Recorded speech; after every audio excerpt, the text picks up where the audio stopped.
desa dan juga desa yang hadir pada ruang Zoom kali ini ya. Dan pada pagi hari ini kita ada di Talkshow Laboratorium Administrasi Pemerintahan Desa yang kedua nih Ki. Silakan ya Mas. Ya yang kedua, dan pada pagi hari ini saya Asayutani Salhaya sangat bahagia sekali dan sangat merasa terhormat bisa duduk bersama di sini dengan dua narasumber kita pada pagi hari ini, dan nantinya kita akan membahas mengenai teknis dan sistem pengadaan barang dan jasa desa untuk desa gitu Bapak G. Yeah. Baik, dan di sebelah saya ini sudah ada dua narasumber, yaitu yang pertama dari Bapak Dr. Agung Wisnu Barata SOS MM, yaitu sebagai Kepala Dispermades Kabupaten Batang, dan juga ada Bapak Tatang Sontani ST. Bapak, apa kabar Bapak? Alhamdulillah baik. Alhamdulillah baik ya.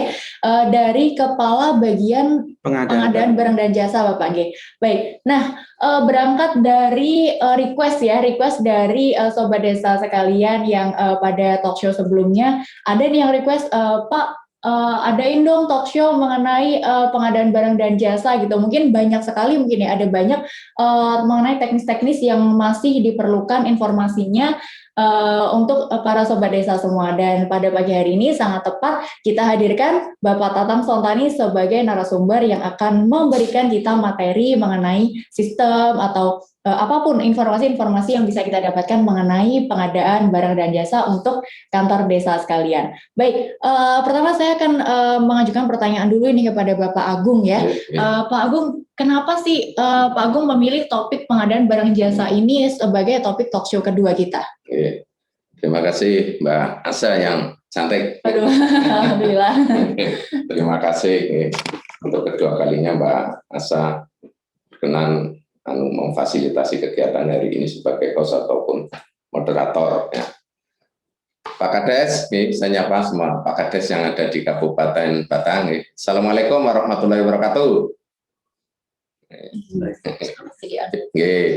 Mohon untuk videonya itu, gambar yang ada videonya diaktifkan semua biar kelihatan dari saya. Ini saya dari Gombong ini. Tadi pagi dari Limpung, Pak Kades Limpung. Assalamualaikum. Banyak ini Pak Sijono, Pak Bastomi, waktu mari Kambangan, siap. Pak Tumari. Yang punya kafe ini Pak Tumari. Kambangan, Dringo. Ya, semuanya saja. Saya bahagia senang. Mudah-mudahan kita setiap hari Senin bisa bersilaturahim melalui virtual ini karena kita masih dalam keadaan COVID, dan alhamdulillah hari ini perkembangannya di Batang itu 0. Alhamdulillah. Mudah-mudahan besok tidak meningkat. Jadi tadi Mbak Asa menyampaikan kenapa pengadaan barang dan jasa itu di pemerintahan desa itu perlu jenengan itu tahu itu. Pak Kadesnya harus tahu, Pak Sekretarisnya juga harus tahu, perangkat desanya harus juga tahu. Kemarin talkshow yang pertama itu dengan Ketua Dewan itu ada salah satu perangkat, Mas Gi dari Broko Agung, tolong untuk pengadaan barang jasanya dikasih pembelajaran. Nah ini saya undang Mas Tatang. Mas Tatang ini ahlinya, perumus di tingkat pusat, jadi narasumbernya bukan main-main. Saya yang hadirkan di sini adalah orang-orang yang hebat, jadi biar nanti Pak Kadesnya, perangkat desanya tahu juga menjadi manusia-manusia hebat seperti impian saya. Kalau jadi orang hebat nanti insya Allah jadi orang yang disegani, bisa memberikan layanan terbaik bagi rakyat.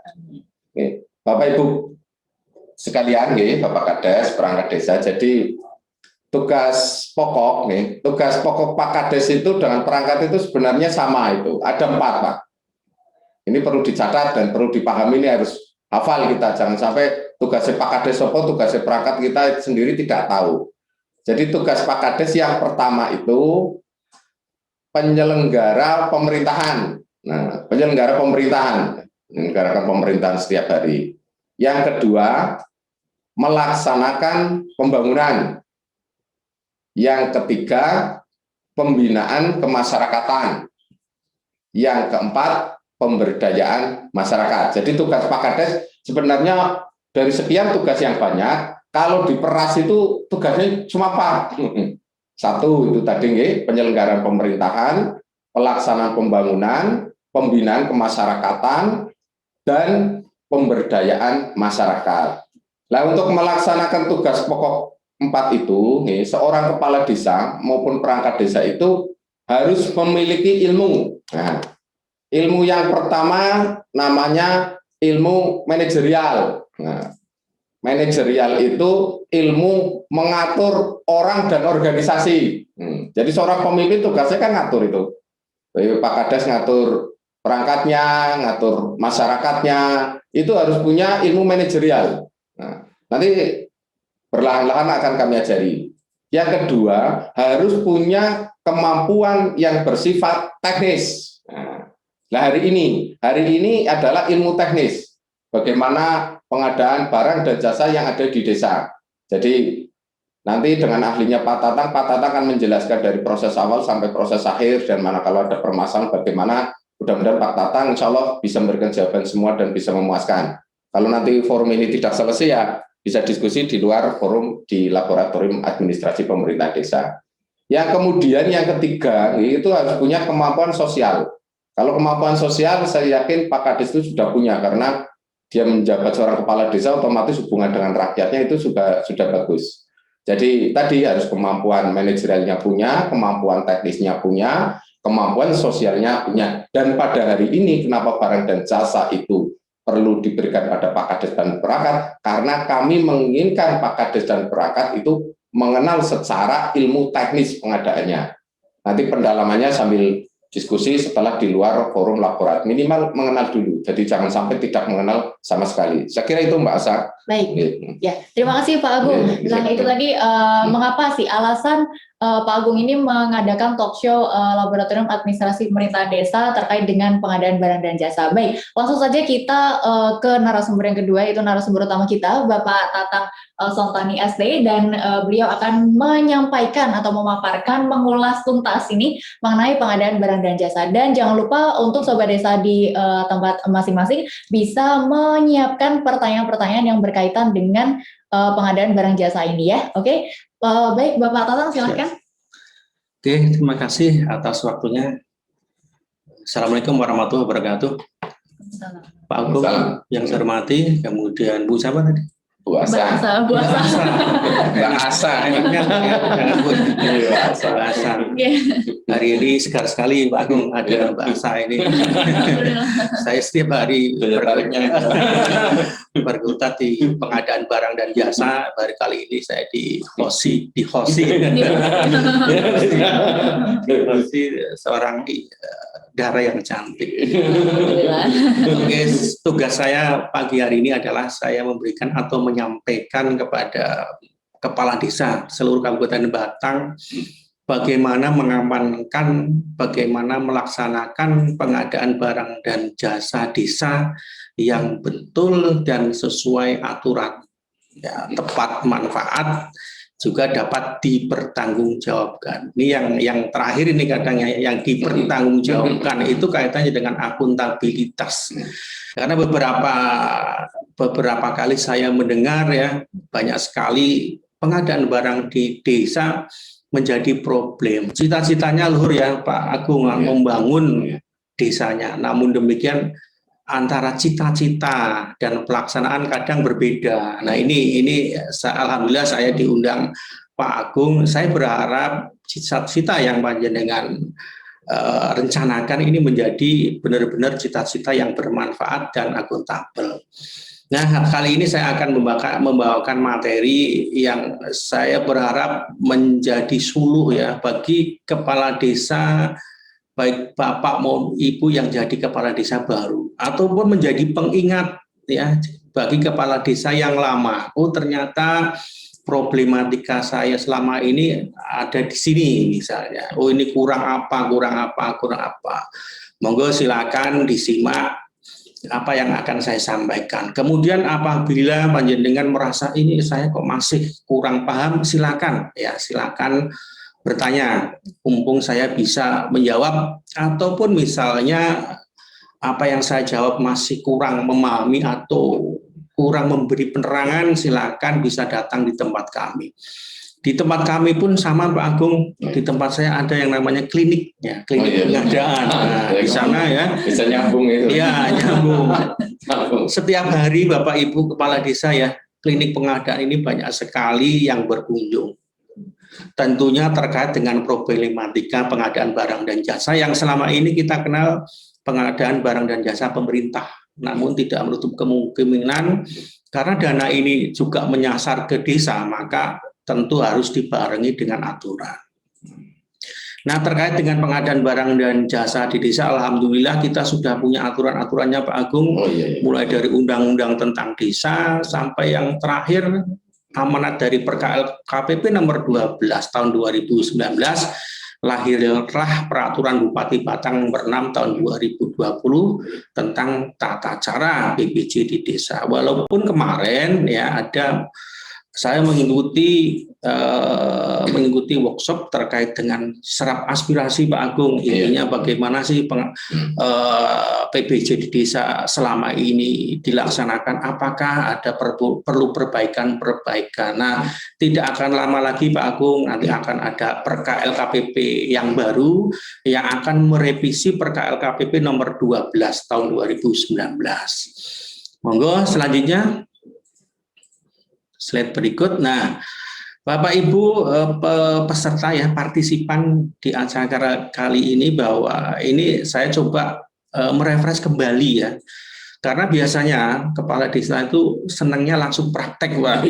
Langsung main belanja. Tidak tahu prinsip dan etika. Saya coba di prinsip dulu. Ini mendasar soalnya. Iya, prinsip PBJ desa itu apa, ini harus benar-benar terserap ya, terserap betul.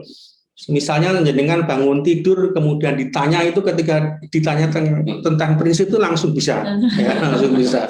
Ini namanya bahwa prinsip itu sudah mengakar di pola pikir. Yang pertama efisien, ya, efektif. Efisien, efektif ini hampir saudara ya, seperti kalimat bersaudara. Bapak Ibu ketika menganggarkan atau melaksanakan PBJ desa ini sudah efisien atau efektif atau belum? Jangan efisien bagaimana, efektif bagaimana ya. Ini mungkin sudah bahasa-bahasa standar, namun demikian ini bahasa good government. Iya, efisien efektif itu harus panjenengan pegang. Jangan ngobrol-ngobrol istilahnya. Contoh efisien efektif Pak Agung, banyak sekali dana desa, PBJ desa di desa ini membangun jalan desa dengan cor beton, Pak. Ya, cor beton. Saya melihat ini, nah, prinsip PBJ desa terkait efisien, efektif ini tidak mengena. Jadi berpikirnya bahwa beton rigid adalah menyelesaikan segalanya untuk transportasi desa, infrastruktur jalan desa, padahal tidak juga. Mestinya dilihat juga apakah jalan itu sudah tepat tonasenya. Apakah itu jalan desa yang akan direncanakan hanya untuk lalu lintas di dalam desa saja. Makanya perlu pendalaman-pendalaman, jangan kemudian merasa bahwa jalan desa selesai, tugas selesai dibangun menggunakan beton rigid. Oke lah, ada yang yang mengatakan Pak Agung bahwa iya, intinya apa? Ketika kita butuh sebenarnya motor, panjenengan belinya mobil. Ketika butuh jalan aspal, kenapa dengan beton? Bisa dibayangkan harganya berkali-kali lipat. Panjenengan beralasan bahwa beton itu kuat, ya betul kuat, tapi dilihat tempatnya dulu, ekonomis enggak, efisien enggak, efektif enggak. Banyak sekali jalan yang aspal itu kuat ya banyak. Contoh Jalan Sigandu, Ujung Negoro. Bayangkan Bapak Ibu yang pernah lewat di sana, tahun berapa dibangun? Sampai sekarang masih utuh kan? Bagus banget. Masih bagus. Intinya apa? Intinya sebenarnya setiap kegiatan konstruksi adanya di pengendalian. Apakah sudah sesuai dengan spek atau tidak? Bagaimana proses pelaksanaannya? Itu yang penting, bukan melihat hasil akhir. Karena teman-teman di desa sekarang senangnya lihat hasil akhir, tidak melihat proses. Kemudian prinsip PBJ yang lain adalah transparan. Ini penting sekali ya. Saya tidak mau kemudian Bapak Ibu yang merasa punya cita-cita luhur kemudian disuuzoni. Wah, Pak Desa, Pak Kepala Desa dan timnya kok sekarang kaya raya. Jangan-jangan kemarin habis melaksanakan PPC Desa ada turah ya, ada sisa. Nah, supaya ini tidak menjadi tuduhan yang menyakitkan, maka lakukanlah transparan. Panjenengan sampaikan ini loh kegiatan saya. Anggarannya sekian, volumenya sekian, dilaksanakan sekian hari. Ya. Selanjutnya yang prinsip PPC yang kemudian adalah pemberdayaan masyarakat. Ini ruhnya Pak Agung. Ya, memampukan pemberdayaan masyarakat artinya apa? Bahwa pada saat melaksanakan kegiatan tentu menggunakan masyarakat sekitar. Jangan kemudian semua menggunakan jalan pintas, ya, menggunakan penyedia, sedikit-sedikit menggunakan pemborong, sedikit-sedikit menggunakan penyedia. Masyarakat sekitar sebagai penonton. Kasihan, pemberdayaannya di mana? Seperti tadi disampaikan di awal, Pak Agung menyampaikan salah satu tugas dari 4 tugas adalah pemberdayaan masyarakat. Ya, jadi sebenarnya PPC Desa melalui penyedia itu pilihan terakhir Pak Agung. Pilihan pertamanya adalah swakelola. Utamakan pemberdayaan. Yang kemudian prinsip berikutnya adalah gotong royong. Ini adalah perilaku masyarakat yang hampir habis, yang hampir hilang Pak Agung. Ini roh Pancasila ini. Ini roh Pancasila. Panjenengan bisa menjadi penyumbang hilang atau tumbuhnya gotong royong. Penyumbang dalam arti apa? Ya pemberdayaan. Kalau menghidupkan pemberdayaan dengan gotong royong, panjenengan berarti menyumbang hidupnya gotong royong. Tapi kalau panjenengan selaku menghilangkan gotong royong, berarti panjenengan dalam melaksanakan PPC Desa langsung menggunakan penyedia. Ya, jadi silakanlah dipikir kembali untuk PPC Desanya yang mengutamakan penyedia. Yang terakhir terkait prinsip PPC Desa adalah akuntabel. Nah, ini yang saya sering sekali Pak Agung sependapat ini akuntabel. Ketika ya volume sudah tercapai, output sudah tercapai, yang terakhir adalah apa? Ya tanggung jawab panjenengan. Apa betul misalnya 1 kilometer itu sudah dilaksanakan? Mana buktinya? Apakah sudah dibayar? Mana buktinya? Nah, terkait dengan akuntabel ini saya melihat Pak Agung banyak sekali kepala desa yang membuat akuntabilitasnya itu nanti pada saat hampir tahun anggaran selesai. Sehingga yang terjadi adalah apa? Ya memborong membuat atau menggarapkan SPJ untuk dirinya sendiri tapi digarap oleh pihak lain. Nah, itu yang kadang kurang tepat. Ini prinsip di desa. Ini nambahin Pak Tatang nih. Ini saya nyelo ini secara ilmu etika sebenarnya kurang pas ya Mbak Asa. Tapi saya ingin mempertebal di akuntabel. Akuntabel itu pengertiannya itu dapat dipertanggungjawabkan kepada siapapun. Nah, ini yang sering menjadi suatu permasalahan itu di akuntabelnya.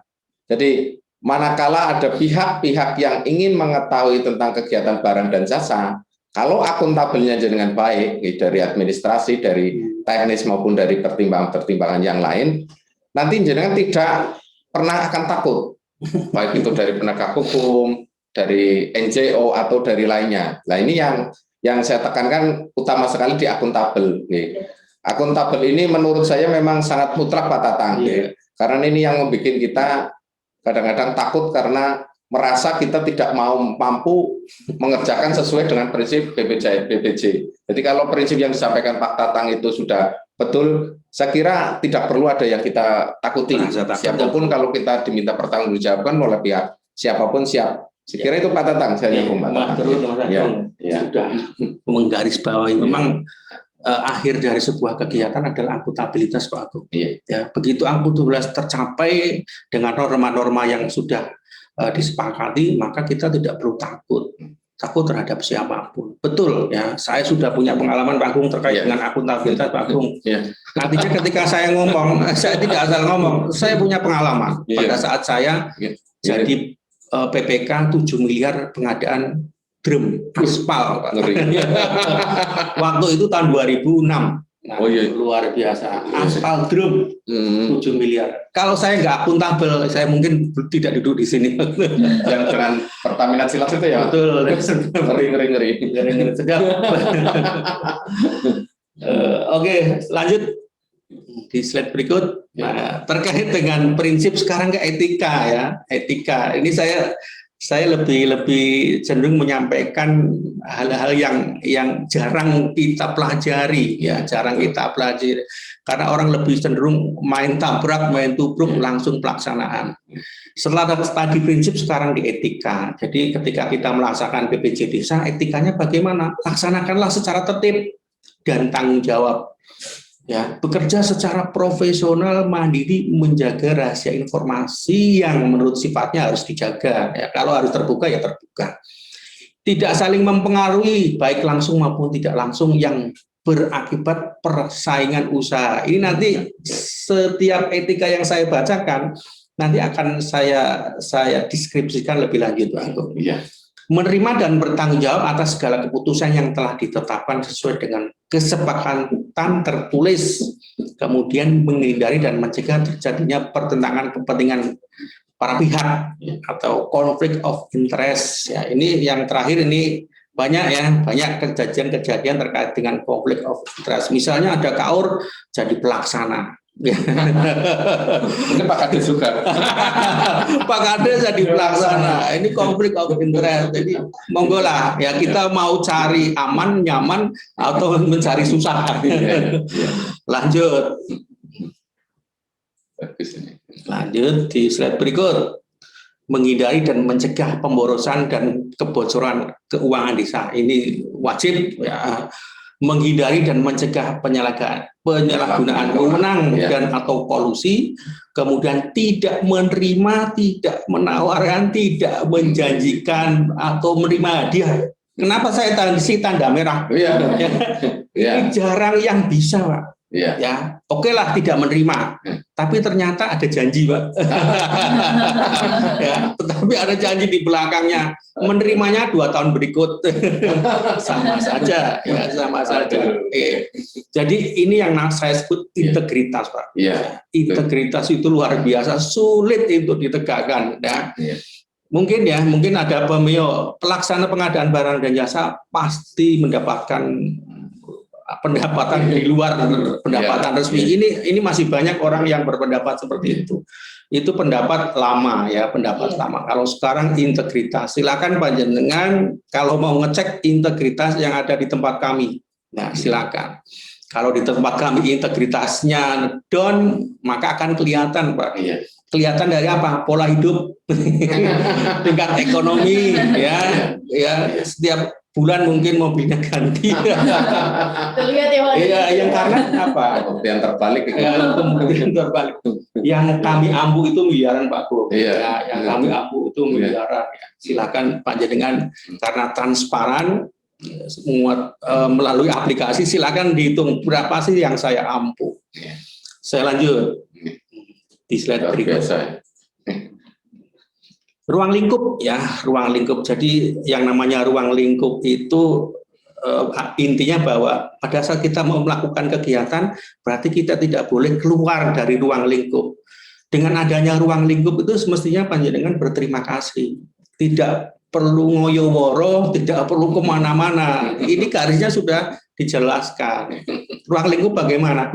Pengadaan mengutamakan peran serta masyarakat melalui swakelola dengan memaksimalkan pemanfaatan sumber daya yang ada di desa secara gotong royong dengan melibatkan partisipasi masyarakat dengan tujuan memperluas kesempatan kerja dan pemberdayaan masyarakat setempat. Silakan panjenengan di situ ada enggak kalimat melalui penyedia? Enggak ada loh. Ya, enggak ada. Artinya apa? Ini yang wajib. Ya, ini yang wajib. Artinya yang selama ini panjenengan ujug-ujug sudah tekan kontrak. Dananya belum ada sudah berani tekan kontrak. Ini keliru. Yang diutamakan dari BPJS desa adalah gotong royong, melibatkan partisipasi masyarakat, memperluas kesempatan kerja dan pemberdayaan. Monggo silakan simak, kemudian masukkan ke sanubari panjenengan apakah selama ini ya untuk kepala desa yang sudah 1 periode atau 2 periode sudah melaksanakan ini. Sudah dengan 3 periode sekali. Oh, 3 periode. Jangan-jangan melalui jalan pintas terus. Coba silakan ya, mulai sekarang amalkan ya, amalkan kalimat ini, yaitu ruang lingkup pengadaan. Lanjut. Nah, ini yang sunahnya ya. Sunahnya. Dalam hal pengadaan tidak dapat dilakukan secara swaklola, maka pengadaan dapat dilakukan melalui penyedia. Di sini ada kalimat dapat, artinya sunnah, Pak. Ya, Pak jelas dalam ini kalau di dalam Undang-Undang Nomor 30 2014 tentang administrasi pemerintahan, dapat itu memang betul apa yang disampaikan oleh Pak Tatang. Jadi sifatnya sunatullah, bisa dilaksanakan juga tidak. Jadi itu saya tambah. Jadi secara aturan hukum, kalau kalimat dapat itu berarti Pak Kades dihadapkan pada 2 pilihan. Mana yang akan dipilih dari keduanya itu. Tapi dengan mengikuti tadi masalah prinsip etika ruang lingkup lebih kepada arah ke swaklola. Ya, betul. Mau dilanjut Pak. Oke, terima kasih Mas Agung. Nah, kenapa saya sampaikan itu? Kalimat berikutnya setelah dapat, ini ada syarat lagi. Apabila panjenengan kemudian memilih penyedia, ternyata memilih penyedia itu ada syaratnya. Pengadaan melalui penyedia dapat dilakukan hanya untuk mendukung mendukung swaklola. Intinya apa? Penyedia itu adalah peran pengganti ya, bukan peran utama. Karena ada kalimat pengadaan melalui penyedia dapat dilakukan untuk mendukung swaklola. Kalau untuk mendukung swaklola berarti pekerjaan utamanya adalah swaklola. Kemudian selanjutnya kegiatan yang tidak dapat dilaksanakan dengan swaklola. Jadi kalau bahasa Batangan itu kalimat ini ente-entean, Pak. Ente-entean penyedia itu ya pilihan terakhir apabila mendukung swaklola, apabila ternyata tidak dapat dilakukan dengan swaklola. Contohnya apa Mas Tatang untuk yang tanpa swaklola? Ini contoh yang tidak bisa dilaksanakan swaklola. Iya, contoh misalnya pengadaan barangnya. Ya, pengadaan barangnya kan tidak bisa, Pak. Misalnya apakah yang namanya swaklola, ingat ya, membuat sendiri, merencanakan sendiri, ya, mengendalikan sendiri. Apakah kita bisa membuat semen? Apakah kita bisa membuat batu kali? Komputer. Ya, apakah kita bisa komputer? Makanya membeli batu kali, membeli semen, membeli peralatan lain itu tidak swaklola, tapi dengan penyedia. Kecuali pekerjaan, ya. Kalau pekerjaan membuat jalan bisa diswaklola. Mungkin dari sini mungkin saya berharap Pak Lurah dan Bu Lurah sudah paham. Ya, kenapa penyedia? Jadi penyedia itu ingat ya, pilihan terakhir. Jadi suatu saat nanti ada penyidik yang mudah-mudahan tidak ada. Kenapa Pak Kepala Desa di dalam melaksanakan PPJ Desa menggunakan penyedia? Maka jawabannya ini, karena mendukung swaklola, Pak. Karena tidak ada lagi kegiatan yang dilaksanakan dengan swaklola. Nah, itu jawabannya adalah ini. Wah, ini ilmu yang terbantahkan. Ini jawabannya, Pak. Saya sudah kasih bocorannya. Kita sambil belajar bahasa. Iya betul, namanya aja laboratorium Bapak ya. Namanya lah, sudah tepat ini, Pak. Oke, lanjut Mas. Nah, sekarang ke para pihak itu artinya kalau sebuah film itu mesti ada aktornya, ya. Kalau sebuah pekerjaan mesti ada orang-orangnya, ya. Maka saya sampaikan di sini adalah para pihak. Ya, para pihak di dalam PPJ Desa itu yang pertama kasih atau kaur, ya. Di aturan ini bilangnya adalah garis miring ya. Kalau tidak ada kasih berarti boleh kaur. Kalau ada kaur berarti boleh kasih. Artinya memilih salah satu. Karena garis pakai garing ya, pakai garing. Kemudian TPK masyarakat atau penyedia.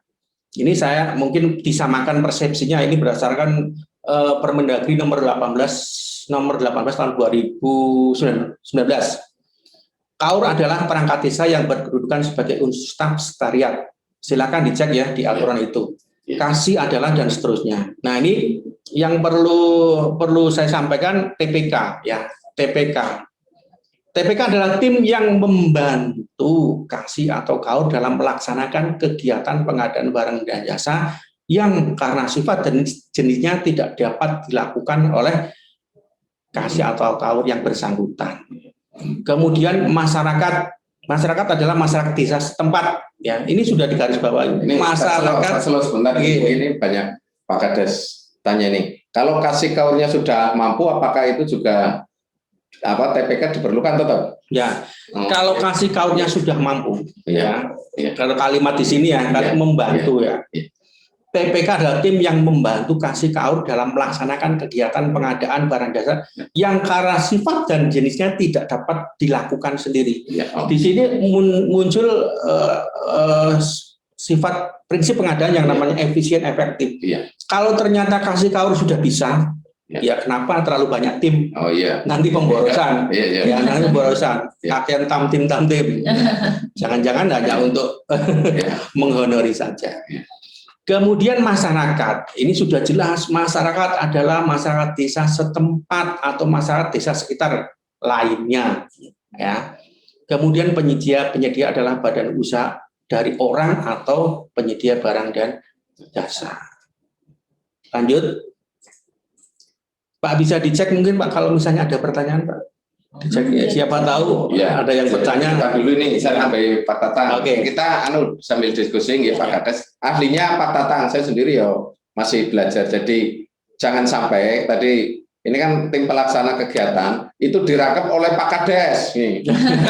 Ini ya saya masih ada laporan, tapi saya tidak sebutkan mana. Jadi Pak Kades itu bukan masuk di dalam tim, bukan TPK-nya. Jadi kalau nanti masuk, saya khawatir bahwa ada pihak-pihak yang tidak senang malah nanti dilaporkan jadi permasalahan. Jadi saya meling jangan sampai ada Kades itu jadi TPK, uang diterima, melaksanakan sendiri malah TPK-nya yang penonton itu jangan sampai. Ngapunten Pak Kades ini karena ada laporan-laporan seperti itu kepada kami itu. Coba saya pengen lihat ada pertanyaan apa belum?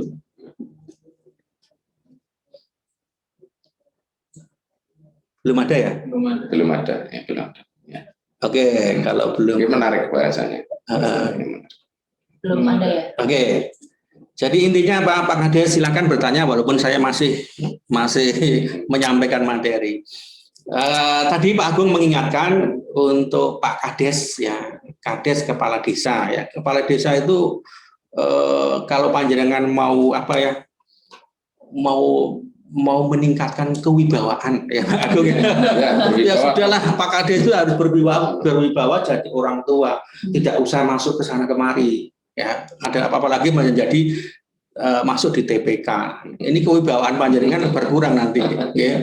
Nah, makanya di Perbup ya, di Perbup 20 di 2020 ini ya, TPK ya, terdiri dari unsur yang pertama adalah perangkat desa. Perangkat desa itu apa sih?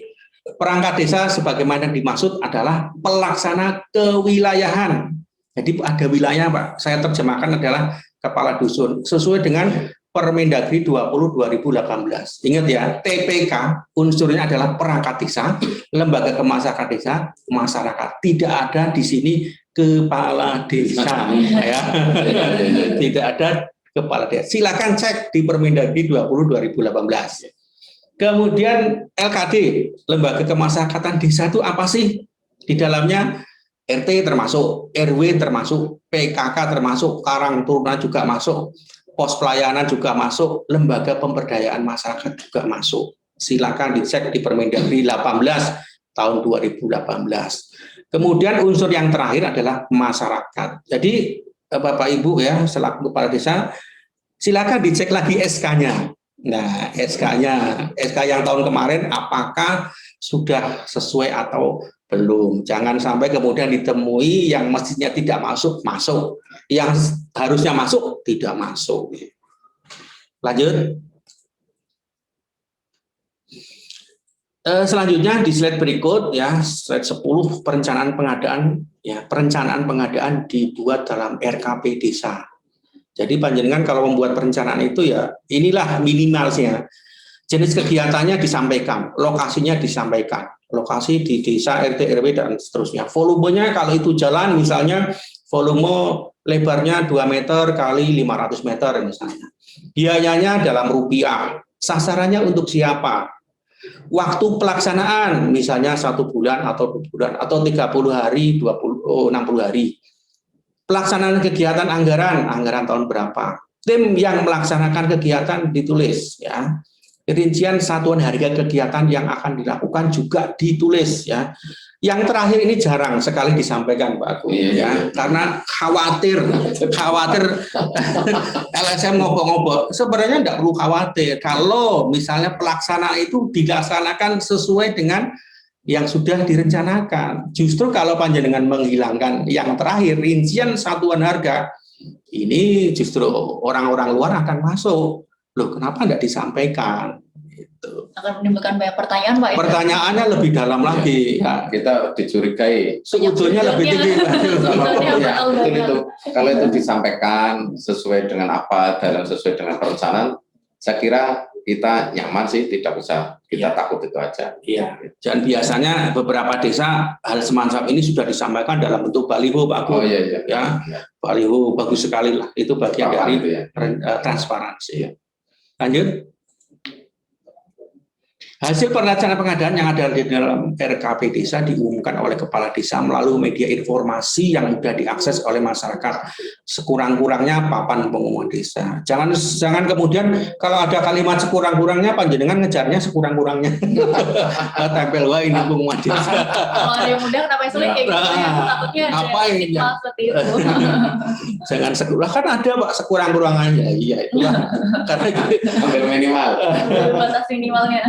Ya. Pengumuman perencanaan pengadaan paling sedikit memuat. Kalau paling sedikit itu minimal ya. Panjenengan silakan lah, misalnya ada petanya ya, ada gambarnya, silakan ya. Lanjut.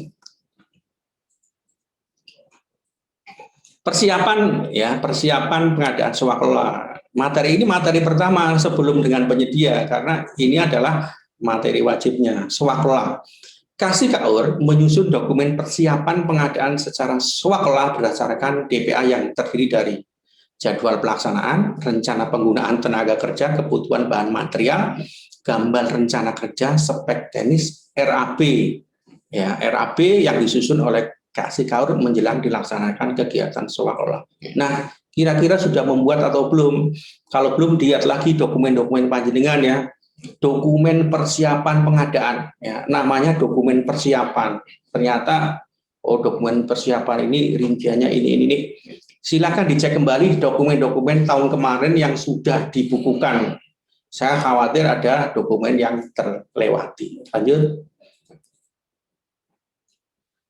Untuk pekerjaan konstruksi ini khusus ya, dokumen persiapan pengadaan swaklola berupa gambar rencana kerja, jadwal pelaksanaan kegiatan, spek teknis, RAB pengadaan dan analisa harga satuan, rencana penggunaan tenaga kerja, kebutuhan bahan dan peralatan. Ini saya lihat ya, baik tidak melalui baik konstruksi maupun bukan konstruksi.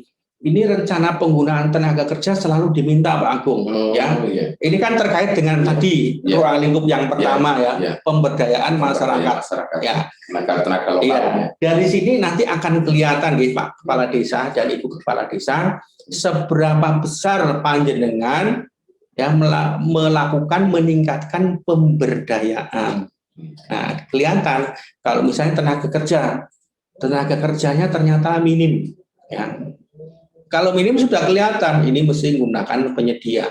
Kita fair saja memang antara penyedia atau pemborong dengan tenaga kerja asli desa. Mesti perbandingannya akan lebih banyak pekerja yang dari desa. Karena rata-rata memang tenaga kerja dari desa bukan tenaga kerja yang ahli, Pak Agung. Ya. Antara ahli dan tidak ahli, ya kita pahami bersama. Ya, kebutuhannya akan berbeda, waktu jamnya juga berbeda. Kalau dengan tenaga ahli, dengan pemborong mungkin 1 meter bisa 1 jam Pak Agung. Tapi kalau misalnya dengan masyarakat sekitar bisa 2 jam, bisa 3 jam, atau mungkin ya dongeng-dongeng toh. Biasanya seperti itu. Ya. Namun itu kembali ke pengendalian. Yang namanya pengendalian, bagaimana kita mengontrol kegiatan hariannya. Jadi kasih KAUR yang setiap kegiatan utamanya adalah di pengendalian. Lanjut. Pelaksanaan pengadaan secara swakelola ya, terkait dengan swakelola dilaksanakan oleh TPK atau TPK dengan melibatkan masyarakat. Jadi ini ya mohon dicermati bahwa swakelola itu dilaksanakan oleh TPK dengan melibatkan masyarakat. Kalau ternyata kegiatannya tidak besar ya, tidak memerlukan pelibatan masyarakat ya cukup TPK saja. Lanjut. Nah ini saya ambil Pak Agung flowchart dari swakelola tipe 4 yang saya ambil di Perpres 16 tahun 2018. Ya, ini gambarannya umum swakelola tipe yang ada di desa adalah swakelola yang ada di desa adalah tipe 4, Pak Agung. Tipe 4 di mana PA-KPA atau penanggung jawab anggaran itu melakukan MOU dulu dengan penanggung jawab atau Pokmas. Kemudian PPK dalam hal ini kasih KAUR ini selanjutnya melakukan kontrak swakelola dengan pimpinan Pokmas. Di dalam pimpinan Pokmas ini ada tim persiapan, tim pelaksana dan tim pengawas. Ya, ini swakelola tipe 4. Nanti kalau ada pertanyaan ya saya sampaikan lebih dalam terkait lebih detail lagi terkait dengan struktur organisasi ini. Di dalam hal membutuhkan alat, bahan, material melalui penyedia, pengadaannya dilaksanakan sesuai dengan ketentuan. Dengan ketentuan itu maksudnya apa? Kalau misalnya ternyata sampai di atas 200 ya tender atau lelang. Kalau kurang dari 200 nanti aturannya bagaimana? Kurang dari 10 juta aturannya bagaimana? Dalam hal pelaksanaan swakelola tipe 4 tidak mampu melaksanakan PBJ maka dibuatkan ya kontrak terpisah dengan pejabat membuat komitmennya. Kalau di PPJ desa, PPK ini kasih atau KAUR. Lanjut. Melalui penyedia ya. Tadi beberapa slide saya sering menyampaikan melalui swakelola. Kalau ya memang esensi dari PPJ desa adalah swakelola. Namun demikian kalau pilihan terakhirnya ternyata tidak bisa diswakelola, bagaimana kalau melalui penyedia? Nah, ini slide berikut. Pelaksanaan pengadaan melalui penyedia dilakukan berdasarkan dokumen persiapan pengadaan yang disusun oleh kasih KAUR sebagaimana dimaksud pada tahap persiapan. Jadi intinya bahwa pelaksanaan melalui penyedia itu bukan kondisi ujuk-ujuk Pak Agung, sudah direncanakan dari awal. Ya, di persiapannya sudah tertulis bahwa oh ini melalui penyedia. Untuk memenuhi kebutuhan barang jasa dalam rangka mendukung pelaksanaan swakelola atau kegiatan belanja yang tidak dapat dilaksanakan dengan swakelola, maka menggunakan penyedia. Contohnya apa? Kalau jalan berarti beli batunya, beli pasirnya. Kalau ada kegiatan semennya berarti membeli semennya melalui penyedia. Lanjut.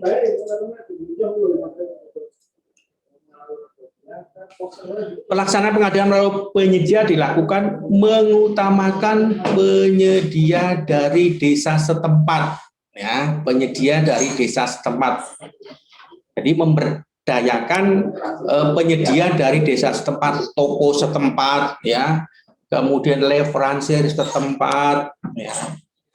Dalam hal penyedia memerlukan bahan alat material, maka diutamakan menggunakan bahan alat material dari lokasi pekerjaan setempat. Siapa tahu ada batu kali di setempat, ya. Siapa tahu ada pasir di tempat. Tidak perlu jauh-jauh beli di desa yang lain, ya. Itu. Pelaksanaan penyedia, ya, melakukan penyedia ini ada 3 Pak Agung. Pembelian langsung itu sampai dengan 10 juta. Kemudian permintaan penawaran ya sampai dengan 200, kemudian lelang di atas 200. Ya, saya tidak pernah dengar ada lelang ya. Diulang lagi, saya juga belajar pembelian langsung berapa nanti? Sampai dengan 10 juta. 10 juta langsung. Ya. Kemudian permintaan penawaran 10 sampai 200. 10 sampai 200. Kemudian lelang di atas 200. Oh, gitu. Tapi itu memang sudah paten Pak. Maksudnya sudah paten. Kalau misalnya kita mau bertransaksi di atas 200, apakah bisa beli langsung kayak gitu Pak? Enggak boleh. Harus melalui lelang gitu ya? Harus lelang. Jadi itu aturan mainnya seperti itu. Ya. Walaupun saya sampai sekarang belum pernah dengar PPJ Desa lelang. Terus itu Pak Tatang, saya ingat ini, kita sambil santai, yang penting Pak Kades, Pak perangkat ini paham. Ini kan kalau kita di kabupaten itu kan tim pengadaannya punya sertifikat apa itu ya. Iya. Saya dulu pernah lulus 4 tahun tapi karena tidak pernah dipakai, lupa juga. Nah ini kalau di desa itu ada nggak itu Mas? Iya. Jadi untuk PPJ Desa, karena ini PPJ khusus ya. Iya. Ini tidak menggunakan sertifikat ya, tidak menggunakan sertifikat ya. Iya. Kecuali nanti kalau lelang, Pak. Oh gitu. Kecuali kalau lelang. Saya yakin kalau lelang kami siap memfasilitasi, Pak. Oh gitu, ya. Terima kasih. Kalau lelang kami siap memfasilitasi. Iya, siap. Atau misalnya enggak bisa Pak Tatang, saya pengen belajar. Oke, misalnya panjenengan 2, saya 1 orangnya misalnya. Oke, kita fasilitasi. Karena Pak Tatang punya klinik ini ya. Ada klinik pengadaan. Klinik pengadaannya. Nah, di klinik pengadaan ini mungkin informasinya masih kurang, Pak Gum. Oh gitu. Ya.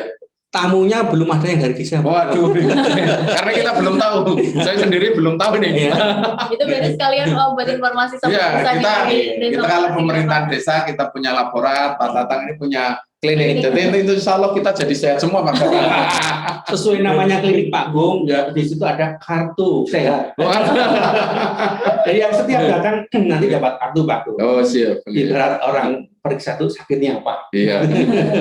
Nanti obatnya apa? Iya. Itu ada. Nanti kita catat secara daring ya. Kita catat secara elektronik. Agar suatu saat dia datang kembali, apabila menggunakan permasalahan yang sama, ibaratnya sakitnya flu, datang lagi sakit flu. Kira-kira obat yang kemarin sudah diminum atau belum? Oh iya. Gambaran itu kalau di kedokteran namanya rekam medik. Rekam medik betul perjalanannya. Nanti di laborat administrasi pemerintahan desa juga saya kan buka juga koordinasi konsultasi, kami juga niru dari klinik. Sakitnya apa, obatnya apa. Jangan sudah tahu sakitnya ternyata dikasih obatnya. Wah ternyata melanggar terus, nanti nggak sembuh. Tambah sakit orang. Bisa jadi datang ke klinik dalam rangka mencari SPPD, Pak. Jadi sakitnya sama. Ya. Itu terkecuali ya Pak ya, tidak apa-apa gitu. Baik, jadi untuk kepentingan kelengkapan administrasi juga kalau social media ya. Lanjut. Baik, lanjut. Nah, ini tadi saya coba mengingat. Semua kegiatan itu ruhnya di pengendalian. Tidak ada kegiatan yang seperti air mengalir, Pak Gung. Iya. Semua harus dikontrol. Ya. Tidak kepercayaan saja ya. Iya. Jadi walaupun sudah berkali-kali jadi rekan bisnis ya, pengendalian tetap. Ya, pengendalian tetap. Siapa tuh rekan medis kita ada problem keluarga Pak Agung, ya misalnya dapat istri lagi, sehingga uang mukanya masuk ke istri yang kedua. Ini bahasa jangan diajari nih. Itu problematika konstruksi memang seperti itu Pak Agung. Ada uang muka itu bisa mereka. Jadi kembali ke slide ya, KAUR melaksanakan pengendalian pelaksanaan pekerjaan yang tercatat dalam bukti transaksi. Jadi pengendaliannya memang tidak ngoyo-woro, pengendalian yang sesuai dengan bukti transaksi. Apa-apa saja yang dikendalikan itulah yang ada di spek teknis. Dalam hal terjadi perbedaan antara target dan pelaksanaan dengan bukti transaksi, maka KAUR memerintahkan penyedia untuk melaksanakan perbaikan ya. Jadi saya belum pernah mendengar ini ada kasih atau KAUR yang protes ke penyedia karena apa? Targetnya tidak terselesai. Misalnya target jalan 550, tapi dilaksanakan yang 545, berarti kurang 5 meter. Ini mestinya dikejar ya. Nah, ini mungkin ada Pak Tatang, Pak Kasih atau perangkat desa, saya belum tahu juga ini. Nanti setelah diajari Pak Tatang berani nih. Harus berani. Harus berani. Jadi jangan mudah percaya Pak Kasih, Pak KAUR dengan apa yang dilihat ya. Jadi casing itu kadang menipu. Casing itu kadang menipu. Bukan aslinya itu ya. Silakan diukur ya, apakah benar lebarnya itu 2,5 sampai dengan 100% ya. Siapa tahu ada yang 2 meter, 2/4 ya Pak Agung ya. Ada yang lebih, itu harus dicek ya, harus dicek. Jadi dalam hal ini KAUR harus selalu punya prinsip jurigation. Jurigation itu Jurigation penting di sini. Iya. Walaupun yang ngerjakan teman sendiri. Jurigation itu apa Mas Tatang? Curiga terus. Curiga terus. Lanjut, apabila penyedia tidak mampu mencapai target yang ditetapkan, maka Kasikaur dapat memberikan sanksi kepada penyedia. Ya, sanksi, jangan takut-takut. Ojo-ojo aku nggak diancam. Iya. Jadi kayak controlling itu penting banget ya. Walaupun Bapak Ibu Kasikaur diancam, tapi harus ada bukti bahwa saya sudah pernah menegur. Ini bukti, ya bukti otentik. Kalau misalnya suatu saat diperiksa, saya sudah pernah menegur. Tapi bukan kemudian hanya sepihak Pak ya. Kalau namanya surat penyurat itu ya mesti kalau terkirim ya ada bukti terkirim, kalau diterima ya ada bukti diterima. Ekspedisinya. Ya ekspedisinya sudah jelas, jangan kemudian ujuk-ujuk ada surat teguran. Surat teguran kok nggak ada yang menerima, ini jangan sepihak Pak Agung. Apalagi dilakukan 3 kali dengan waktu 1 hari Pak Agung. Teguran 1, teguran 2, 3. Tapi dalam 1 hari Pak Agung. Tegas itu Pak namanya. Borongan. Lanjut. Pelaporan dan serah terima. Jadi kenapa harus ada pelaporan? Ya, intinya gini, setiap tugas dan tanggung jawab yang diberikan panjenengan, apabila itu sudah diselesaikan, mestinya ada laporan. Ya. Jangan kemudian merasa bahwa pekerjaan saya sudah memuaskan, pekerjaan saya baik, tapi kemudian diam saja, ya, tanpa ada pelaporan. Dan dokumen pelaporan ini wajib Pak Agung ya. Dokumen pelaporan ini wajib dalam rangka apa? Dalam rangka bukti bahwa panjenengan akuntabel dalam melaksanakan, dalam membelanjakan dana yang sudah dipertanggungjawabkan ke panjenengan. Ini bukan dana pribadi, ya. Dana pribadi saja ketika saya membangun rumah Pak Agung, saya selalu membuat laporan ke istri saya. Daripada betul. Nah ini memang betul Pak Tatang, saya sangat sependapat. Jadi inilah salah satu misi kami di Laboratorium Administrasi Pemerintahan Desa. Seperti yang disampaikan Pak Tatang, kebiasaan kalau sudah rampung tidak pernah membuat laporan. Membuat laporan manakala mulai ada pemeriksaan. Nah, ini kan jadi permasalahan. Ini jangan menjadi sesuatu yang wilayahnya klasik. Jadi ini luar biasa sekali Pak Tatang. Saya senang bahagia benar ini. Narasumbernya luar biasa sekali ini. Maaf pantas beliau sudah kalibernya nasional ini. Ya untuk Pak Tatang. Iya. Jadi kembali Pak Agung, waktu dulu saya membangun rumah Pak Agung, waktu itu kan dananya APBPD ya, bukan APBD ya, Bank Jateng. APBPD Bank Jateng. Ketika saya utang ya saya laporkan hasilnya kepada istri saya. Ya waktu itu istri saya SK-kan. Akuntabilitas di keluarga. Iya. Ini saya juga ingat Pak Tatang itu yang gambarkan rumah saya. Arsiteknya Pak Tatang. Dulu gratis sama Pak Tatang. Bilang, Anda semua pada gratis. Kalau sekarang sudah profesional. Bahasa jangan ikut-ikut. Iya. Jadi intinya bahwa pelaporan itu sangat penting sebagai bukti administrasi. Awal masuk tim pemeriksa itu dari administrasi Pak. Ketika administrasi ditemukan miss, ya, ditemukan sesuatu yang tidak ada, maka akan pindah ke lapangan. Ya, jadi pentingnya laporan adalah sempurnakan sesempurna mungkin. Karena pada saat tim pemeriksa melihat, itu yang dilihat adalah bukti yang tertulis dulu. Tidak ada kemudian ke lapangan dulu. Ada, mesti ya bukti tertulis dulu. Jadi ini jangan ambil Pak Tatang ya. Jadi negara kita itu kan pembuktiannya itu kan bukti normatif. Jadi meskipun jenengan bangunannya bagus ya, mungkin malah melebihi yang luar biasa. Tapi kalau pengekspediannya itu tidak dibuat, ya itu nanti tetap jadi satu masalah. Makanya pengadministrasian itu utama dulu, dibuat dulu sesuai dengan siklusnya, sesuai dengan tadi perencanaannya, baru kepada di pelaksanaannya. Jadi nanti antara pengekspedian yang ada tertulis dengan yang di lapangan itu satu irama Pak Tatang. Kelemahan kita itu di administrasinya biasanya. Bangunannya bagus, administrasinya kita kurang tertib. Saya kira itu Pak Tatang. Ya betul Pak Agung. Sebenarnya di PPJ Desa itu ada ada 2 pelatihan. Yang pertama pelatihan terkait dengan narasi aturan hukum, yang kedua praktek Pak. Mungkin suatu saat nanti saya akan praktek. Gini aja Pak Tatang, kita menyamakan persepsi, bentuk pelaporan dan seterusnya dan seterusnya. Jadi saya ini insya Allah ini niat baik saya. Saya ingin mengawal untuk Kabupaten Batang, untuk terutama di desa-desa. Suatu waktu kita adakan diklat tersendiri Mas. Nanti kita danai dari mereka, dari desa. Saya ingin semua kepala desa, terus perangkat, sekretaris TPA ini betul-betul tahu tentang aturan hukum ini. Nanti narasumbernya Pak Tatang. Kita hadirkan lagi nanti dalam bentuk tatap muka langsung. Terima kasih sekali Pak Tatang. Jadi ibarat kata Pak Agung di sini, pemerintah itu memberikan senjata, memberikan pancing yang nilainya miliaran, tapi tidak pernah memberikan bagaimana cara menembak yang betul, bagaimana cara memancing yang tepat, bagaimana cara mengail yang betul.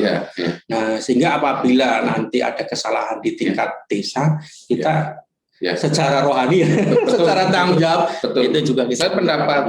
Saya termasuk hobi mancing Pak Tatang. Kalau jorannya itu tidak kuat, senarnya tidak kuat, ikannya larinya gede, itu juga patah nanti. Itu makanya kita harus tahu itu betul itu. Makanya kalau kemudian kegiatan ternyata pelaporannya acak-adul ya, pelaporan acak-adul ya perlu kita pertanyakan. Apakah kita sudah melaksanakan pelatihan sampai detail atau belum? Jadi saya kira itu Pak Agung terkait sekali. Masih ada enggak ini? Masih ada. Oke. Berdasarkan laporan sebagaimana dimaksud, KSI-KAUR menerima hasil kegiatan melalui swakelola dari TPK dengan menandatangani berita acara. Nah, selama ini laporannya sudah enggak didukung oleh berita acara serah terima. Melalui penyedia dan menandatangani berita acara serta terima. Jadi baik swakelola maupun dengan penyedia semua ada yang namanya BAST. Ya, coba dilihat lagi BAST-nya bagaimana. Jangan-jangan BAST-nya copy paste, tahunnya masih tetap, penyedianya masih tetap padahal sudah berubah. Oke, silakan kalau misalnya Pak, bagaimana sih membuat BAST yang betul? Oke, nanti kita sampaikan di sesi berikut Pak Bung. Supaya nanti kita sama semua. Betul. Dapat sekali ini. Langsung training ini. KSI-KAUR menyerahkan hasil kegiatan dari pengadaan sesuai dengan bidang tugasnya kepala desa. Jadi ini berjenjang Pak Agung dari TPK ke KSI-KAUR, dari KSI-KAUR kepala desa. Juga ini bentuk pelaporannya juga harus ada. Ya, jangan kemudian setelah dari TPK kita diam saja. Kalau saya serah ke KSI maupun KAUR, ya saya laporkan kembali kepada kepala desa. Nah, pertanyaannya adalah apabila KSI-KAUR atau kepala desa merangkap menjadi TPK, laporannya bagaimana Pak? Melaporkan kepada diri sendiri. Dari sini nanti akan teruji Pak Agung. Teruji, misalnya Pak Agung tadi sampaikan jangan ada kepala desa jadi TPK. Lalu uji materialnya di mana? Ya di sini, di pelaporannya. Ya. Jadi kalau misalnya panjenengan protes selaku kepala desa, ya enggak Pak Agung, saya pengen jadi TPK. Nah ini nanti panjenengan akan melaporkan kegiatan kepada diri sendiri.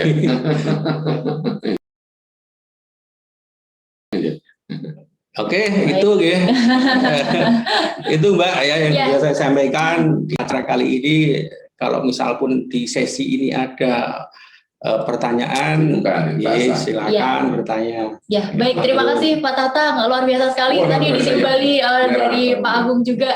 Banyak banget ya informasi yang didapatkan, yang diberikan kepada sobat desa sekalian. Dan di sini banyak banget tadi mulai dari regulasi, Pak ya, regulasi adalah yang mendasari semuanya, dan juga prinsip etika ruang lingkup, terus pihak-pihak dan juga perencanaan, hasil pelaksanaan, persiapan pengadaan, pelaksanaan swakelola, teknis, dan juga pengendalian dan juga pelaporan, semuanya dibahas tuntas dengan oleh Pak Tatang. Luar biasa sekali. Nah, jadi tadi bisa kita petik, baik sebelumnya sembari melihat ini ya, ada pertanyaan atau tidak, dan juga persiapan untuk pertanyaan-pertanyaan di waktu 30 menit ke depan. Ini sedikit mengulas lagi sedikit ya Pak ya. Jadi yang di sini bisa kita petik nih dari prinsip dan juga regulasi, etika, ruang lingkup, semuanya adalah kita mengutamakan yang pertama adalah masyarakat dulu Bapak ya. Betul. Iya, jadi yang namanya pengadaan barang dan jasa di desa. Jadi yang memiliki hajat, yang punya hajat itu adalah desa itu sendiri, Pak ya. Misal desa A memiliki pengadaan barang dan jasa, ingin membuat jalan semisal. Nah, jadi yang mempunyai hajat itu adalah desa A tersebut. Jadi sebisa mungkin yang pertama dipikirkan adalah bagaimana cara kita membangun jalan ini dengan melibatkan masyarakat dulu, Bapak ya. Iya, baru belanja dan juga semen tadi karena warganya nggak bisa bikin semen gitu, Pak ya. Jadi baru kita memikirkan penyedia mana yang bisa kita libatkan seperti itu. Dan penyedia pun tetap yang dipegang adalah penyedia itu masih di bawah masyarakat, Bapak ya. Jadi tetap penyedia itu masih harus dipantau secara langsung oleh masyarakat, dan ini akan masuk juga ke transparansi tadi, Bapak ya. Ya, jadi terkait dengan penyedia kan pasti kita koordinasinya nggak apa ya Pak, kalau dari masyarakat kan masyarakat akan tahu secara langsung gitu Pak ya. Kalau misalnya dari penyedia gitu kan kita jadi dari masyarakat harus ada layernya nih supaya bisa mengetahui transparansi tersebut kayak gitu. Jadi tadi dari tadi controlling yang dibicarakan oleh Pak Tatang, misal sudah dibangun harusnya 2,5 meter baru dibangun 2,45 kayak gitu Pak ya. Jadi termasuk ketebalannya juga. Jadi ketebalannya kurang 1 mili aja itu sudah wah dia untung sekali itu Pak ya. Kali gimana? Iya, itu harusnya sudah seperti kecil. Luar biasa nih kali Mas. Yang ketebalan 1 mili itu uangnya bisa buat apa? Baru 1 jam ketemu kesejahteraan masyarakat gitu. Wah sayang sekali ini buat penyedia aja gitu kan. Itu perlunya controlling gitu dari Sobat Desa sekalian. Baik, barangkali dari Sobat Desa, dari Bapak Kepala Desa, Ibu Kepala Desa maupun perangkat desa yang lainnya, apakah ada suatu pertanyaan dan informasi yang dibutuhkan atau kejelasan-kejelasan yang kurang jelas yang diharapkan untuk bisa disampaikan oleh narasumber kita pada pagi hari ini? Silakan. Kita tampilkan Mas. Nggak kelihatan ya Mas? Partisipan ya Mas. Iya.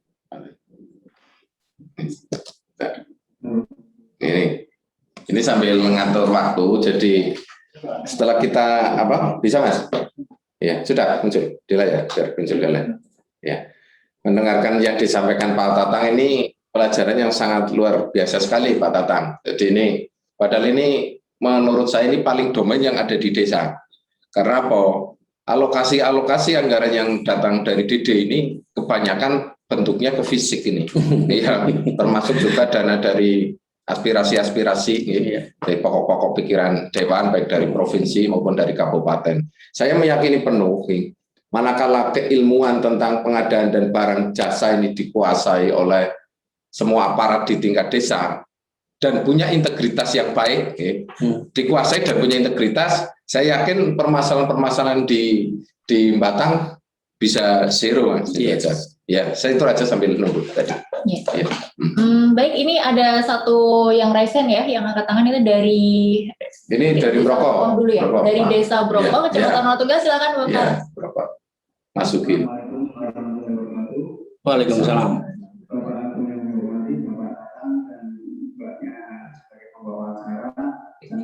Kami ingin bertanya dan yang pertama bahwa kami mengapresiasi dengan kegiatan hari ini sesuai dengan usulan saya di hari ini untuk topik terkait pengadaan barang jasa bisa menghadirkan narasumber yang sangat mumpuni. Dimaksud Pak Tatang ilmunya kaitannya dengan hal tersebut. Jadi mohon untuk pembelajaran kami bahwa manakala diperbolehkan file yang dengan tadi sampaikan itu bisa dikirim. Ya, kami untuk perkenan kami itu yang pertama. Baik.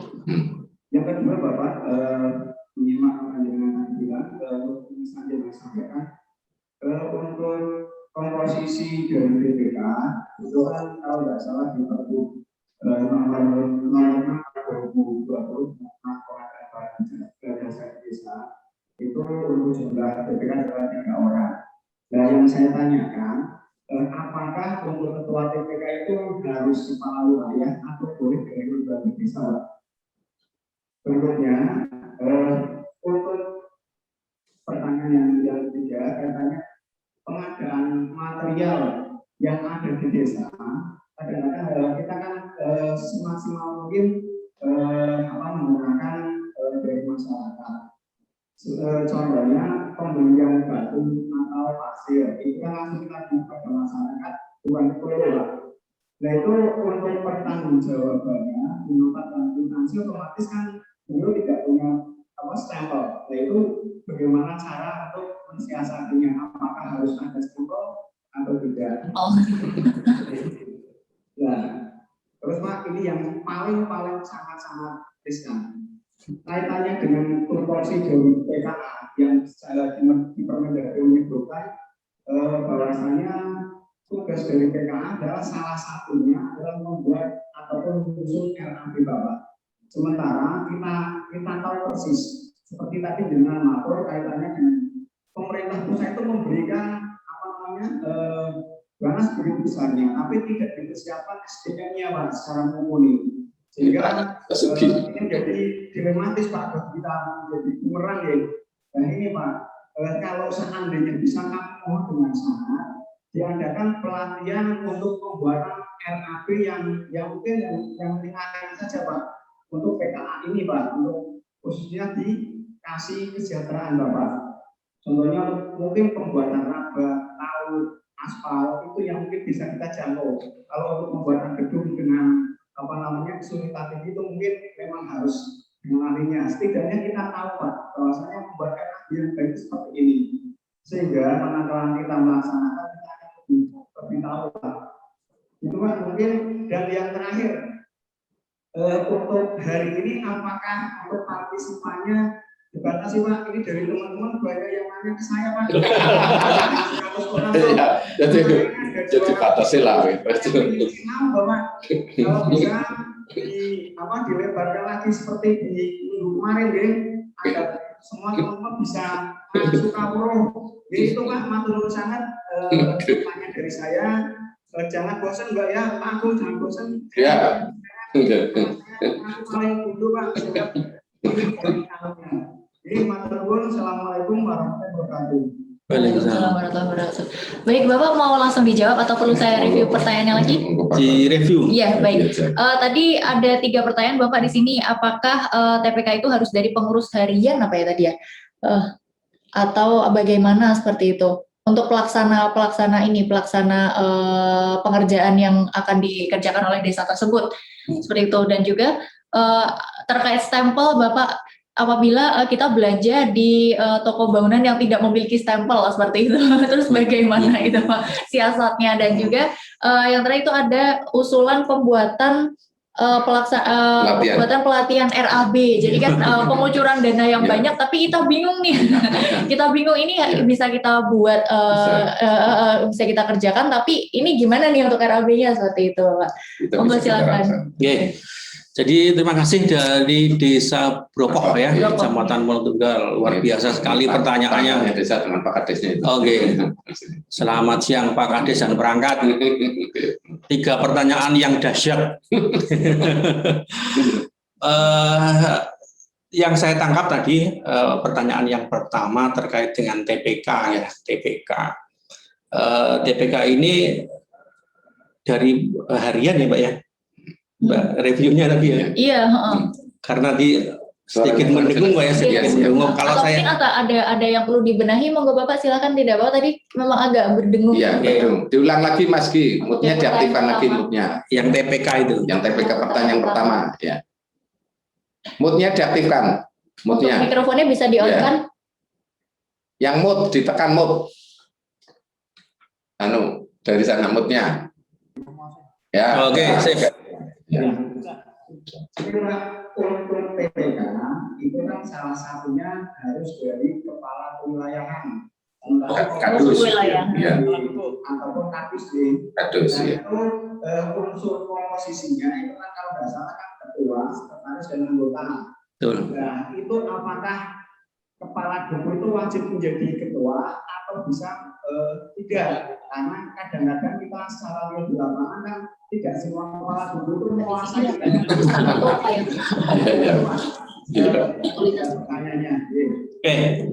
Oke, terima kasih Pak Sugi ya. Jadi silakan di dalam rapat persiapan, silakan diambil keputusan ya di dalam komposisi itu siapa yang mau jadi ketua ya.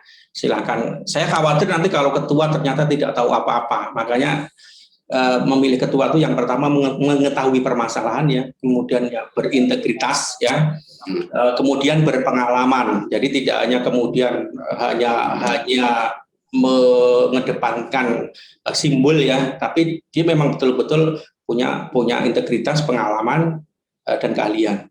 Itu ya Pak Sugi. Kemudian pertanyaan yang kedua terkait dengan stempel ya. PPJ Desa ya perlu digarisbawahi adalah pemberdayaan masyarakat setempat. Termasuk juga materialnya ya. Materialnya juga masyarakat setempat. Apabila ternyata di masyarakat setempat memiliki kemampuan menyediakan material batu, material pasir, ya kita belinya di situ. Nah, terkait dengan pertanggungjawabannya bagaimana? Saya pikir terkait dengan stempel, terkait dengan kwitansi itu tidak sesuatu yang membuat masalah ya.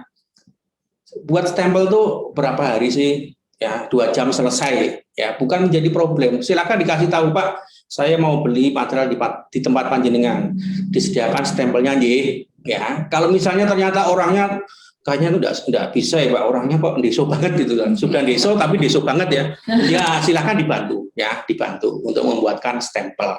Itu oke. Kemudian yang ketiga terkait dengan sebelum masuk pertanyaan yang ketiga, ini yang perlu kami garis bawahi. Contoh di desa kami ini banyak yang punya angkutan bukan Bapak. Nah, soal Ulang lagi apa Mas? Yang punya apa? Pak. Untuk pengadaan barang tersebut kami beli langsung dari masyarakat Pak, tanpa lewat toko ataupun supplier, agar ya ada pemerataan agar warga yang bisa bekerja. Langsung tidak toko. Nulis siasatnya seperti apa? Itu kan bukan toko Bapak. Itu berarti kita beli ke perorangan. Nah, di tempat kami ada sekitar 20-30 yang pemilik mobil bak terbuka. Ya. Mereka ambil pasir langsung dari kali, mereka ambil batu dari kali. Oh, untuk beli batunya dari kali ya. Seperti apa, Bapak? Iya. Jadi Pak, prinsip di desa, prinsip pengadaan barang dan jasa itu belilah ke rantai pasok yang paling dekat. Ya, rantai pasok ya Pak.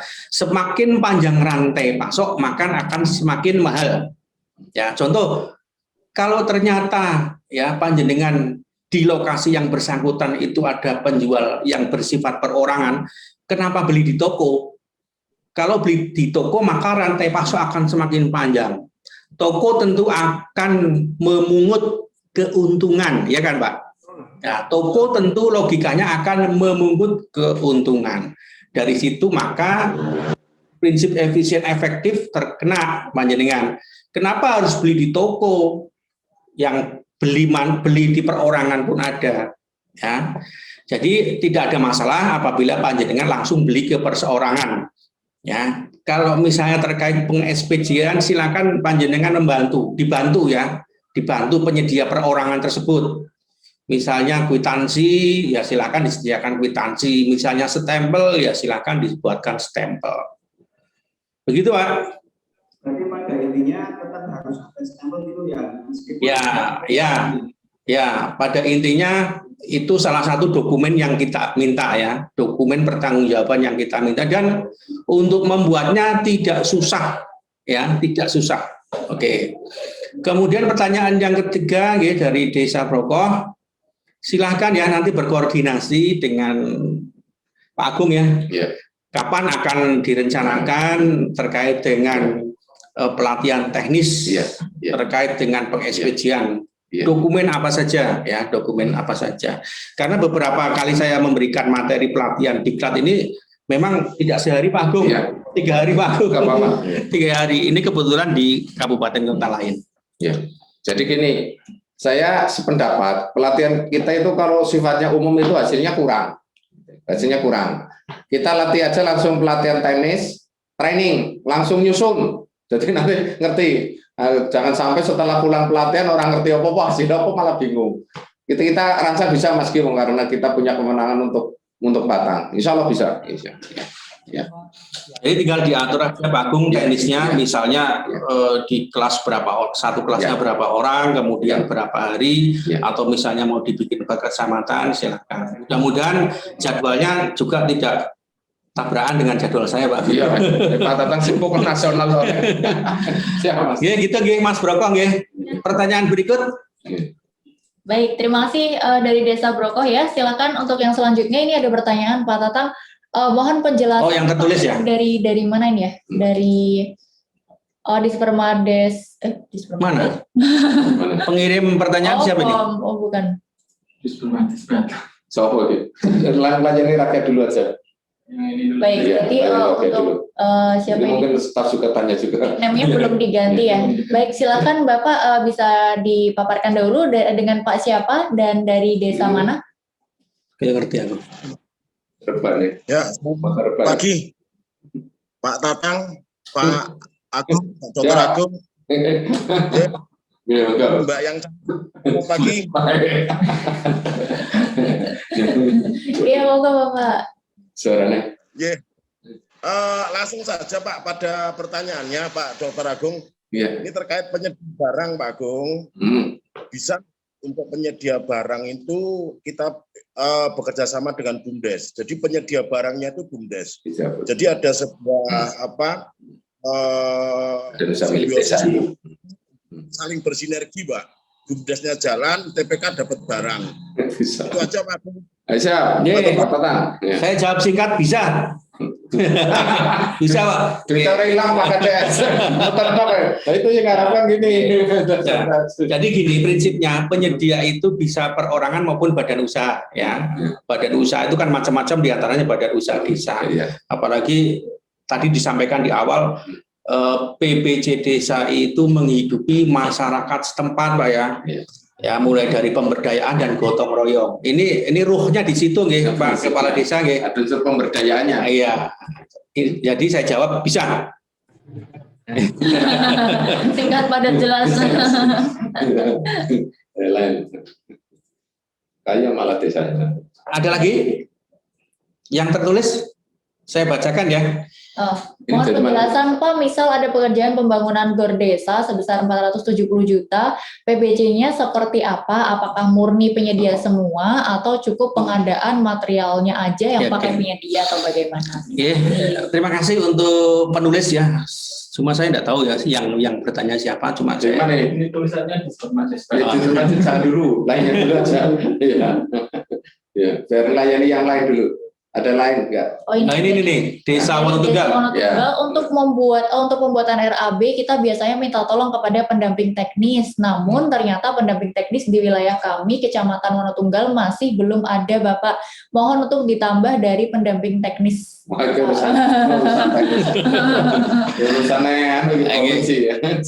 Untuk pendamping teknis sebenarnya masalah teknis itu banyak ya, peluangnya banyak. Misalnya yang sekarang ini konsultan pun ada yang namanya konsultan perorangan Bapak. Silakan diidentifikasi di desa panjenengan atau sekitarnya ya, ada enggak orang teknik ya, itu bisa menjadi pendamping teknis ya. Atau misal pun silakan setiap kecamatan mesti ada koordinasinya Pak ya. Nah, silakan berkoordinasi terkait dengan pendamping teknis dalam rangka membuat RAB ya, maupun pendampingan yang lainnya. Saya kira itu ya. Baik, jadi intinya mencari sumber daya yang bisa menjadi konsultan gitu Pak ya, konsultan lokal tapi ya. Baik, selanjutnya ada lagi, ya betul, mohon KAUR perencanaan dan Sekdes diberikan BIMTEK yang mendalam kaitannya pembuatan RAB supaya ada standarisasi dan keseragaman pembuatan RAB di Kabupaten Banten. Silakan. ini lebih ke sini. Sudah tersampaikan. Nanti saya kan jadi gini. Laboratorium ini kan nanti akan saya pelajari dari perspektif panjenengan semua yang merasakan di tingkat desa itu butuh terhadap saya itu apa. Hari ini kan terjawab, berarti perangkat desa, sekretaris desa, ilmu tentang pengadaan barang itu butuh. Nah, karena itu butuh, kita programkan nanti menjadi dasar kebijakan kita untuk desa-desa untuk mengadakan kegiatan itu, dan kita undang ahlinya Pak Tatang. Jadi insya Allah nanti makin pintar. Ini salah satunya itu ya. Oke, bisa itu aja ya. Baik, selanjutnya untuk itu masih lanjutan yang tadi ya. Oh, ya. Baik, selanjutnya dari Desa Bawang, Kecamatan Bawang, Pak, mohon penjelasan untuk penyedia barang untuk Perbup sebelumnya minimal belanja 50 juta harus pakai penawaran tertulis. Untuk sekarang 10 juta, mayoritas setiap pekerjaan melebihi 10 juta, Pak. Jadi desa sekarang ketambahan kesibukannya. Mohon kalau bisa dikembalikan lagi ke 50 juta, Pak. Ya, untuk belanja 10 juta itu batas minimal per nota atau per kwitansi atau jumlah keseluruhan LB, Pak. Jadi ini kan kebetulan terkait dengan PKL KPP yang kita serap payung hukumnya sebagai pembuatan Perbup PPJ Desa. Ini kan dirubah Pak Agung ya, ada revisi. Ini ada kesempatan untuk misalnya permintaan itu ternyata permintaan yang bersifat kebanyakan Pak Agung. Tapi kalau misalnya permintaan hanya 1 desa, 2 desa, ya saya pikir susah untuk diakomodir ya. Kecuali itu permintaan yang banyak Pak, mohon ini jangan seperti itu. Nah, silakan nanti mumpung nanti ada kesempatan merevisi Perbupnya. Kalau ini menjadi permintaan yang cukup penting dan banyak diminati, Pak Agung, silakan menjadi format revisi untuk Perbup berikutnya. Kita catat aja dulu, Pak Agung. Iya, ini yang mungkin saya juga tanya Pak Tatang, ini Perbup yang antara 10 sampai 200 itu ketentuan tingkat kabupaten atau tingkat nasional itu, Pak?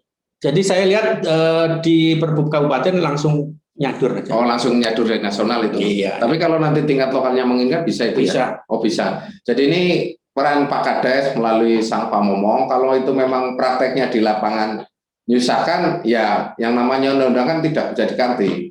Republik yang tidak boleh diganti itu hanya 2 sih, Pancasila sama pembukaan. Kalau lainnya boleh gitu aja. Jadi bisa saja saya kira itu Pak Tatang, nanti asalkan itu tadi masukannya dari semua kepentingan, bukan aja dari Desa Bawang aja, sama Tenong, tapi dari sebagian dari 239 menginginkan adanya perubahan seperti itu. Kita fasilitasi sih Pak Tatang. Ya. Baik, selanjutnya kami dari Desa Tegal Sari kepada Bapak Agung agar mengadakan bintek agar desa tidak salah administrasi. Ada lanjutannya nggak itu, Mas? Nggak ada. Ya. Oke, kemarin baru kita sifatnya umum ya. Binteknya masih bintek silaturahim. Tadi dari kemampuan di manajerial. Yang ini saya tekankan justru hari ini sebenarnya. Jadi kemampuan aparat dan kepala desa itu juga harus tahu tentang teknis.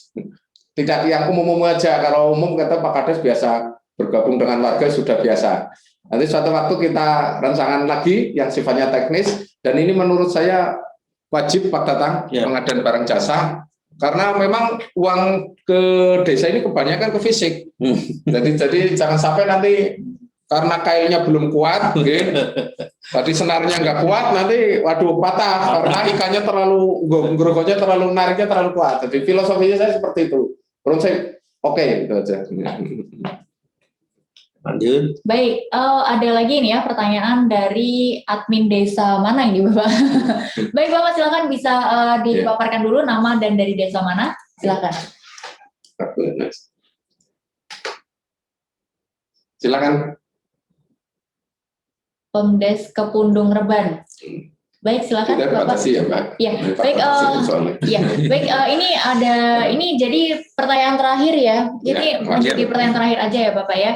Dari Pemdes Kepundung Reban, silakan. Nanti untuk pertanyaan-pertanyaan lain bisa diajukan langsung ke klinik ya Pak ya. Klinik pengadaan barang dan jasa, bertemu langsung oleh Pak Tatang. Sambil sosialisasi Pak. Kita roasting langsung. Baik, silakan. Ini raise hand aja, kepencet apa ya? Misalnya sudah. Kalau nggak ada, ditutup dulu aja nggak apa-apa. Tadi yang pertanyaan dari sini Pak. Iya. Dijawab aja udah terlanjur ngetek. Ini ada dari Desa Krengseng. Iya. Ya, ini untuk pertanyaan terakhir, kami jadikan pertanyaan terakhir. Yang di Permades kasih gitu. Ya, nanti ada closing answer nanti buat pertanyaan dari Permades tadi. Dan ini masih di pertanyaan Desa Krengseng, yaitu dari Desa Krengseng, Pak mau tanya untuk honor pembuat RAB dan gambar desain atau apa ya? Desain. Dan gambar desain SPJ-nya harus ada SK atau surat perintahkah, dan untuk pembuat RAB dan desain apakah harus mempunyai sertifikasi? Monggo Bapak. Oh, oke. Ya, jadi terkait dengan gambar desain, RAP dan perencanaan ini kan terkait dengan kegiatan keahlian ya, kegiatan ahlian. Maka bentuknya bukan SK ya, tapi kita memberikan kontrak ya, kontrak. Kemudian mana tadi pertanyaan Mas? Nah itu ya, dari Desa Krengseng mau nanya untuk honor membuat RAP dan gambar desain SPJ-nya harus ada SK atau surat perintah ya.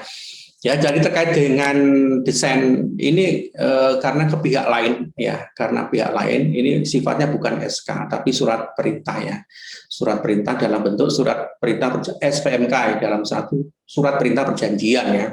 Bukan hanya surat perintah tapi surat perintah perjanjian. Jadi sifatnya memerintah tapi di dalamnya sudah jelas pasal-pasalnya, membuat apa. Kalau hanya surat perintah saja itu terlalu sederhana ya. Itu ya, kemudian apakah harus mempunyai sertifikat dari titik-titik? Ada lagi enggak? Oh, terkait dengan keahlian membuat desain tentu kita tidak hanya kemudian percaya saja saya bisa atau dia bisa, tapi harus juga si dia atau yang kita perintahkan harus punya, misalnya dia sarjana apa ya, kemudian dibuktikan dengan sertifikat kesarjanaan. Itu ya, cukup. Baik dari Oke, yang pertanyaan terakhir ya dari di Sulma Desa tadi, mungkin titipan pertanyaan mungkin Pak. Iya, bisa jadi karena ada teknis kesalahan gitu, jadi mungkin disebutkan di sini. Mohon penjelasannya Bapak tadi ya untuk GOR ya. Oke, diidentifikasinya, saya identifikasi saja ini ada kegiatan pembuangan GOR 470 juta, luar biasa nih Pak Agung ya, hampir setengah miliar Pak Agung. Jadi terkait dengan dana desa, intinya bahwa apabila dengan penyedia ini dalam rangka mendukung swakelola ya, penyedia dalam mendukung swakelola. Artinya apa? Tentu tenaga kerjanya berarti tenaga kerja swakelola. Nah, penyedianya apa? Penyedianya tentu yang menyokong atau mensuplai materialnya, itu penyedianya. Silakan dihitung di dalam RAP berapa sih nilai materialnya.